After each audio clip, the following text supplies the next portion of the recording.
Dans un de ces 50 magasins, les archives départementales conservent précieusement près de 1400 empreintes de sceaux, dont une collection de 300 empreintes de sceaux détachés.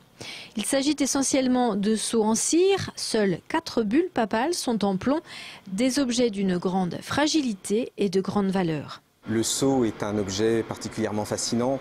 C'est l'un des rares objets médiévaux qui apporte des renseignements extrêmement riches en termes de documentation sur les personnages, sur la façon dont ils voulaient être représentés. Le sceau médiéval est l'outil même de communication pour les grands personnages du Moyen-Âge. Un roi, un pape, un évêque, un prince. C'est la façon dont on les perçoit à travers l'Occident. La collection de sceaux détachés des archives départementales est assez atypique et pour cause. En théorie, un sceau identifie et authentifie le document auquel il est attaché. Au XVIIIe, XIXe siècle, où certains personnages, collectionneurs, curieux d'histoire et d'archéologie, détachaient les sceaux de leurs documents pour se constituer leur propre collection.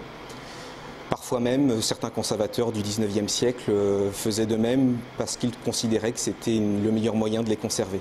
Les sceaux des archives de l'Aube ont été inventoriés en 2010 et quelques empreintes seront restaurées en 2011.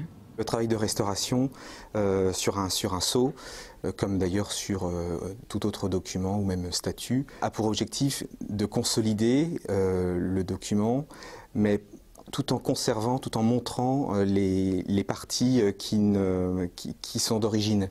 Il s'agit de toujours laisser pour les historiens, les archivistes de demain, la trace de la restauration pour que l'on voit effectivement quelle est la partie originale du sceau et ce qui a été rajouté par la suite. En fait, la restauration sert à consolider l'empreinte de cire. Après la restauration des sceaux, une numérisation interviendra courant 2011, ainsi mise en ligne sur le www.archives-aube.com. Ce patrimoine sigillographique pourra être consultable par tous, partout dans le monde.